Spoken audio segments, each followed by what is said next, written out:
Amber Belkin lahir tanggal 6 Desember 1981 di kota San Antonio, Texas. Dia adalah anak tunggal yang berarti orang tuanya memberinya semua cinta dan perhatian. Sejak usia muda, Amber memiliki kasih sayang besar kepada binatang. Amber selalu membawa pulang hewan-hewan terlantar, bukan hanya anjing dan kucing, tetapi juga kura-kura, katak, apapun hewan yang Amber bisa temukan. Seiring berjalannya waktu, Amber memutuskan menjadi dokter hewan, dan setelah dia lulus SMA, rencananya melanjutkan ke perguruan tinggi. Amber memikirkan akan menabung sejumlah uang, jadi dia mendapatkan pekerjaan di toko video game. Amber membuktikan dirinya sebagai orang yang dapat diandalkan dan pekerja keras, dan tidak lama kemudian, dia menjadi manajer toko. Dia memegang posisi itu selama 3 tahun, dan pada tahun 2007, ketika usianya 25 tahun, Amber akhirnya mendaftar di kursus kedokteran hewan di perguruan tinggi setempat. Dan pada tanggal 29 Januari 2007, Amber seharusnya membuka toko untuk shiftnya, tetapi karena suatu alasan, Amber tidak pernah muncul. Sebagai manajer, Amber biasanya orang pertama yang datang, tetapi pagi itu tidak seorang pun mendengar kabar darinya.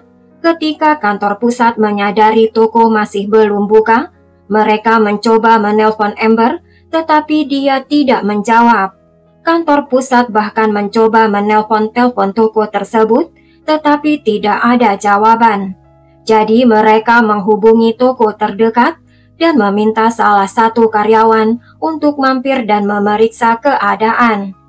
Seorang karyawan bernama Giovanni setuju untuk datang dan melihat apa yang terjadi. Ketika Giovanni sampai di sana, tokonya gelap gulita, pintunya terkunci, lampu mati dan sepertinya tidak ada seorang pun di dalam. Dia berjalan mengelilingi gedung, mengintip lewat jendela, tetapi tidak melihat sesuatu yang aneh. Lalu Giovanni pergi. Setelah itu Giovanni memberitahu manajemen apa yang terjadi. Mereka terus mencoba menghubungi Amber, tetapi tetap tidak ada jawaban.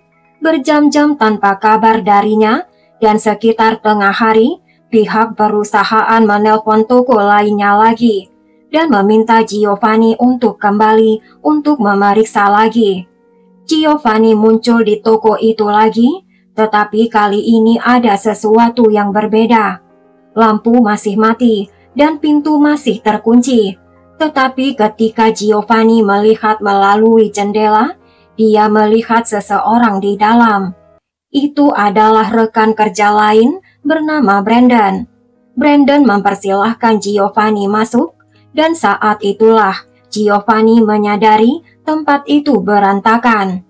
Kotak-kotak permainan dan barang-barang lainnya berserakan di seluruh lantai, kasirnya terbuka, dan uang tunai berserakan di meja kasir.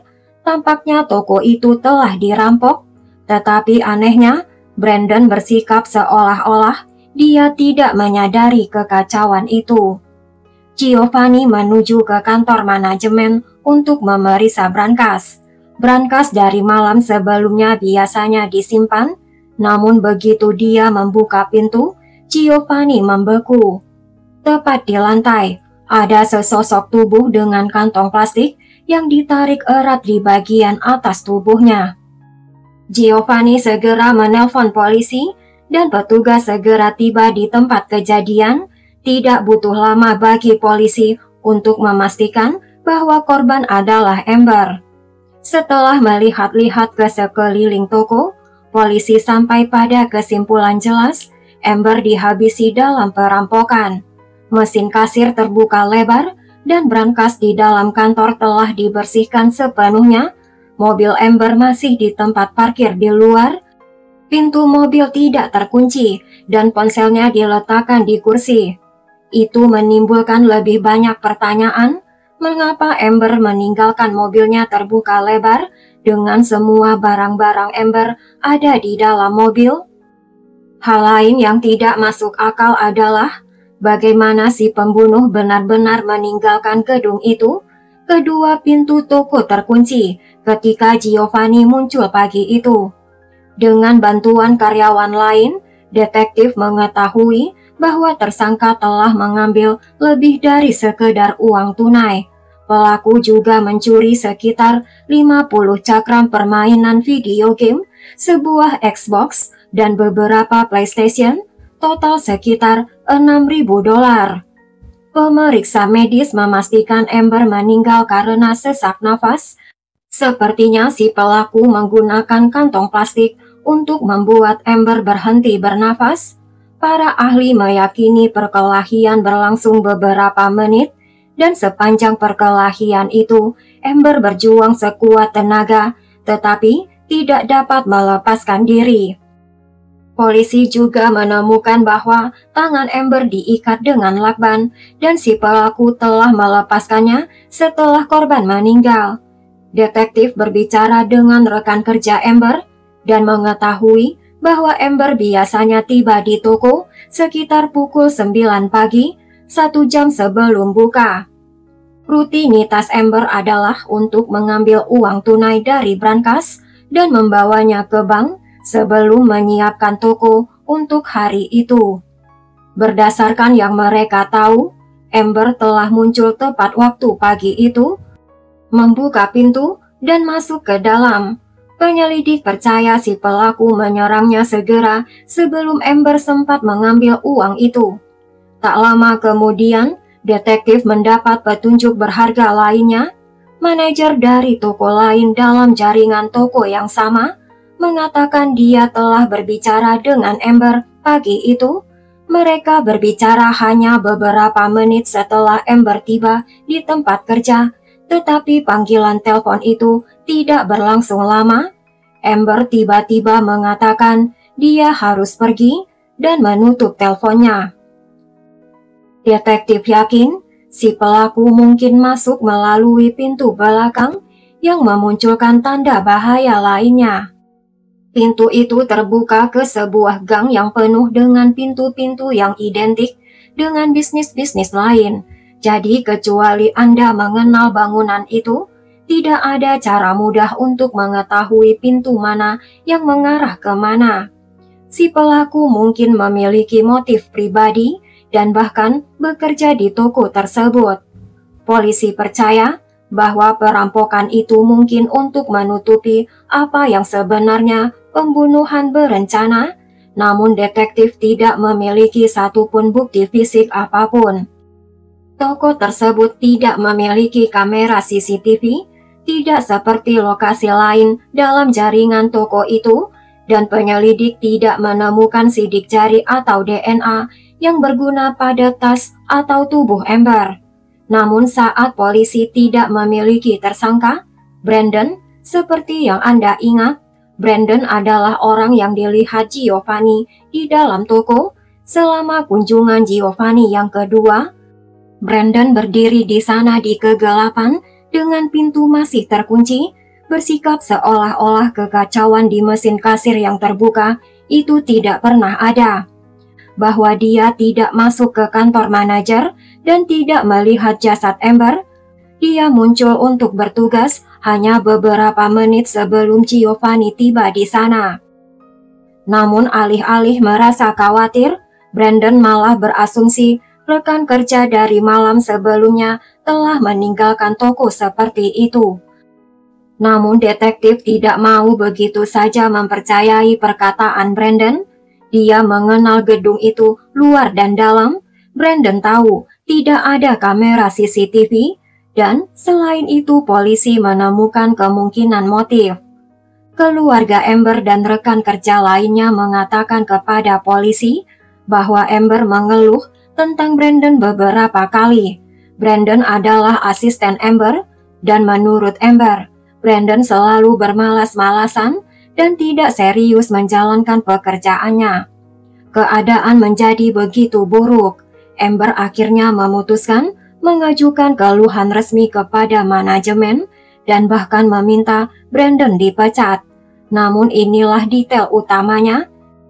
Amber berencana mengirimkan pengaduan itu tepat pada hari itu, hari saat dia dihabisi. Jadi Brandon memang memiliki motif dan kesempatan, tetapi polisi masih belum punya bukti sedikit pun yang menghubungkan Brandon dengan kejahatan itu. Penyelidik memiliki surat perintah untuk menggeledah rumah, mobil bahkan ponsel Brandon, dan yang mengejutkan, detektif tidak menemukan apapun. Dan itu aneh karena si pelaku telah mengambil 50 cakram permainan dan 4 konsol. Barang-barang itu pasti ada di suatu tempat, tetapi tidak ada jejaknya. Rekaman ponsel Brandon, data dari ponselnya menunjukkan Brandon tidak berada di dekat toko hingga sekitar jam 2 siang, dan Amber dihabisi sekitar pukul 9 pagi. Selain Brandon mengklaim memiliki alibi, dia mengatakan dia menghabiskan pagi itu membantu tunangannya dan orang tua tunangannya, dan ketika polisi menindaklanjutinya, mereka semua mendukung cerita Brandon. Sementara itu pemakaman Amber berlangsung, dan yang mengejutkan siapapun, Brandon muncul. Pada saat itu semua keluarga Amber tahu Brandon adalah tersangka utama. Jadi melihat Brandon di sana terasa seperti tamparan di wajah. Akhirnya detektif memastikan alibi Brandon sangat kuat. Tidak mungkin Brandon berada di toko itu pagi itu. Detektif juga mempertimbangkan pacar Amber, seorang pria bernama Fred. Namun seperti Brandon, Fred punya alibi kuat. Jadi sekali lagi polisi kembali ke titik nol. Beberapa waktu kemudian polisi mengadakan konferensi pers dengan orang tua Amber, meminta masyarakat memberikan informasi tentang kasus ini dengan hadiah sebesar $100.000 ditawarkan. Sebagian besarnya disediakan oleh toko tempat Amber bekerja. Beberapa minggu kemudian petunjuk mulai berdatangan, tetapi mengarah ke jalan buntu. Polisi mendapat telepon dari seorang pria yang ingin tetap anonim. Dia mengaku dia punya informasi tentang pembunuhan Amber. Dia setuju untuk bertemu detektif dan berbagi apa yang dia ketahui. Menurut saksi, sehari sebelum Amber dihabisi, seorang temannya menyarankan mereka melakukan perampokan. Saksi menolak tawaran itu. Namun keesokan harinya, ketika saksi melihat berita tentang pembunuhan Amber, dia langsung tahu siapa dalangnya karena temannya bekerja di jaringan toko yang sama. Namun temannya itu bukan Brandon, itu Giovanni. Saksi mengatakan dia bertemu Giovanni sehari setelah pembunuhan Amber, dan selama percakapan mereka, Giovanni dengan tegas mengakui telah menghabisi Amber. Pria itu mengatakan dia terkejut dengan pengakuan itu, tetapi pada saat itu dia terlalu takut untuk pergi ke kantor polisi karena saksi itu yakin Giovanni mungkin akan mengejarnya selanjutnya. Bahwa saksi mengenal Giovanni dan Amber. Mereka semua bekerja di jaringan toko yang sama selama beberapa waktu. Setelah itu polisi membawa Giovanni untuk diinterogasi, tetapi dia menyangkalnya Giovanni bersikeras dirinya tidak ada sangkut pautnya dengan pembunuhan Amber, dan seberapa keras detektif mencoba, detektif tidak dapat membuat Giovanni menyerah. Akhirnya detektif harus melepaskannya. Tanpa bukti fisik yang mengaitkan Giovanni dengan kejahatan, kesaksian dari saksi sendiri tidak cukup membawa kasus ini ke pengadilan. Sebagai upaya terakhir, mereka mengumpulkan sampel DNA dari Giovanni. Dengan harapan tekanan tersebut dapat mengguncangnya, meskipun penyelidik tidak memiliki bukti biologis yang dapat digunakan dari tempat perkara. Mungkin dengan metode menyerahkan sampel DNA akan mengguncang Giovanni. Mereka mendapat surat perintah untuk datang ke rumahnya dan Giovanni menyerahkan sampel DNA, tetapi tetap mengaku dia tidak bersalah. Keesokan harinya detektif mengetahui bahwa Giovanni telah meninggalkan kota bersama istri dan anak-anaknya. Mereka pindah ke kota Laredo, tepat di perbatasan Meksiko. Bagi detektif ini merupakan tanda bahaya. Masalahnya tanpa bukti kuat, mereka tidak dapat menangkap Giovanni. Detektif merasa khawatir Giovanni mungkin menyeberangi perbatasan, di mana melacak Giovanni akan jauh lebih sulit. Selama beberapa bulan berikutnya, polisi terus mencari petunjuk baru, tetapi tidak ada hasil apapun. 1,5 tahun berlalu, dan mulai terasa bahwa Giovanni mungkin tidak akan pernah diadili. Namun tiba-tiba, detektif mendapatkan panggilan yang mengubah segalanya. Saat itu bulan Juni 2007, 18 bulan setelah pembunuhan Amber, dan di ujung telepon ada seorang wanita bernama Veronica yang adalah istri Giovanni. Veronica mengatakan pada polisi pada awalnya dia tidak pernah percaya suaminya ada kaitannya dengan kematian Amber. Tetapi semuanya berubah ketika polisi datang untuk mengumpulkan DNA Giovanni. Begitu petugas pergi, Giovanni menoleh pada Veronica dan berkata, mereka perlu berkemas dan bersiap untuk pindah. Ketika Veronica bertanya apa yang sedang terjadi, Giovanni mengatakan polisi mencurigainya melakukan pembunuhan. Veronica bertanya, apa kamu membunuh seseorang? Dan Giovanni menatap mata Veronica dan berkata, ya. Veronica terlalu takut untuk membantah atau berkata tidak. Menurut Veronica, Giovanni selalu agresif dan suka mengontrol. Giovanni melacak setiap pergerakan Veronica dan menolak menerima penolakan jika menyangkut keintiman. Jika Veronica menolak, dia akan mengikat Veronica dengan lakban dan memaksakan dirinya mendekati Veronica. Mereka dan anak-anak mereka tinggal di apartemen 1 kamar tidur. Veronica yakin bila Veronica pergi ke polisi, maka Giovanni akan menghabisinya. Jadi Veronica tetap diam, pindah bersama Giovanni dan mencoba bertahan hidup. Namun suatu hari, Veronica memberanikan diri untuk bertanya langsung pada Giovanni, apa dia menghabisi Amber? Dan Giovanni mengkonfirmasikannya. Giovanni juga mengatakan kejadian itu terjadi saat perampokan. Veronica meminta Giovanni untuk menyerahkan diri, tetapi dia menolak. Sebagai akibatnya, Veronica mengatakan pada Giovanni dia ingin bercerai dan berencana membawa anak-anak bersamanya. Giovanni mengatakan pada Veronica mereka harus membicarakannya dengan tenang sambil minum kopi.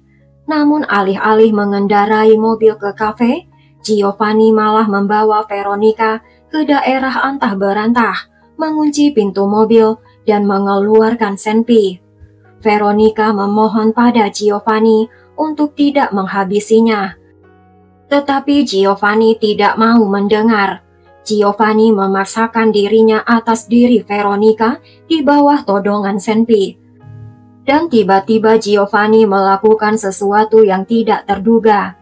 Giovanni menyerahkan kepada Veronica senpi dan memintanya untuk menembak Giovanni. Namun Veronica menolak. Veronica berhasil meyakinkan Giovanni bila Giovanni mati, maka Veronica akan masuk penjara karena telah menghabisinya. Kedua anak mereka akan kehilangan kedua orang tua mereka. Akhirnya Giovanni tenang, dia mengantarkan Veronica pulang. Keesokan harinya Giovanni membawa Veronica dan anak-anak mereka ke rumah ibu Veronica, lalu dia pergi. Begitu Giovanni pergi, Veronica menelpon polisi. Dengan pernyataan Veronica di tangan, jaksa wilayah akhirnya memberikan lampu hijau untuk penangkapan. Namun ada satu masalah besar, keberadaan Giovanni secara pasti tidak diketahui, dan detektif yakin Giovanni sudah berada di Meksiko. Penyelidik menelpon US Marshal yang memasukkan Giovanni ke dalam daftar 15 orang paling dicari dan mulai bekerja sama dengan pihak berwenang Meksiko untuk melacaknya. Prosesnya berlangsung selama 1,5 bulan hingga pihak berwenang Meksiko akhirnya melacak Giovanni di rumah kerabatnya. Giovanni berada di seberang perbatasan Amerika Serikat, hanya beberapa kilometer jauhnya. Dan ironisnya, ketika pihak berwenang menangkapnya, Giovanni sedang memainkan salah satu permainan yang dia curi dari toko pada hari Amber dihabisi. Berdasarkan perjanjian ekstradisi antara Amerika Serikat dan Meksiko, membawa Giovanni kembali ke Texas disertai satu syarat. Jaksa terpaksa membatalkan hukuman mati. Mereka tidak punya pilihan, jadi mereka setuju. Dan kemudian mereka memutuskan menawarkan Giovanni kesepakatan pembelaan kepada Giovanni. Sebagai bagian dari kesepakatan, Giovanni harus mengaku bersalah dengan imbalan hukuman seumur hidup dengan kemungkinan pembebasan bersyarat setelah 30 tahun. Giovanni setuju dan akhirnya mengatakan versinya tentang apa yang terjadi pagi itu. Menurut Giovanni, dia tidak pernah bermaksud menghabisi Amber. Dia hanya ingin mencuri sejumlah uang karena dia baru saja kehilangan pekerjaannya. Awalnya Giovanni mengatakan Amber melakukan apa saja yang dia minta, namun pada suatu saat Amber mencoba mendapatkan bantuan, dan saat itulah Giovanni menghabisi Amber. Detektif tidak mempercayai cerita itu. Pertama, Giovanni tidak kehilangan pekerjaannya. Dia masih bekerja di toko lain pada saat pembunuhan itu. Yang kedua, seluruh gagasan bahwa Giovanni tidak berencana menghabisi Amber juga tidak masuk akal. Amber tahu siapa Giovanni. Bahkan jika Giovanni berhasil lolos dari perampokan, Amber dapat dengan mudah memberitahu polisi siapa pelakunya. Giovanni juga mengaku dia merasa bersalah selama ini dan sebenarnya sempat berpikir untuk menyerahkan diri, tetapi dia mengatakan tetap mendahulukan kepentingan orang lain daripada kepentingannya sendiri, apapun maksudnya. Sebagai bagian dari kesepakatan, Giovanni hanya perlu memberikan pengakuan sebagian. Jadi apa yang sebenarnya terjadi pada hari kejadian masih menjadi misteri. Pada akhirnya, Giovanni dijebloskan ke penjara dan dia bisa mendapatkan pembebasan bersyarat pada tahun 2038. Setelah vonis dijatuhkan, orang tua Amber menegaskan mereka akan berjuang sekuat tenaga untuk memastikan Giovanni tidak akan pernah bebas. Dan terakhir adalah Brandon, pria yang awalnya dicurigai polisi atas pembunuhan Amber. Selama berminggu-minggu, polisi memperlakukannya seperti pembunuh. Tetapi setelah itu, polisi tidak pernah memberitahu Brandon dia bukan lagi tersangka. Untuk waktu yang lama, Brandon hidup dengan ketakutan, mungkin dia masuk penjara atas sesuatu yang tidak dia lakukan. Akhirnya Brandon bisa membangun kembali hidupnya. Dia menikah, memulai keluarganya, dan bahkan pada tahun 2018, Brandon menyelamatkan nyawa seorang gadis muda. Pada saat itu, Brandon bekerja sebagai supir truk, dan saat itu dia melewati saluran drainase. Dia melihat gadis 13 tahun tersapu arus. Telah terjadi badai besar dan kanal itu meluap. Jadi Brandon berlari untuk membantu. Dengan bantuan orang lain, mereka membawa tangga, dan gadis itu memanjat. Dia menghabiskan beberapa hari di rumah sakit, tetapi gadis itu selamat. Semua berkat Brandon. So, bagaimana pendapat kalian tentang kasus ini guys? Tulis pendapat kalian di kolom komentar ya. Buang jauh-jauh cerita kekerasan yang ada di dalamnya, dan selalu berhati-hati dimanapun kalian berada. Bila suka ceritanya, berikan subscribe, like, dan tekan juga notifikasinya. Thank you for watching this video guys.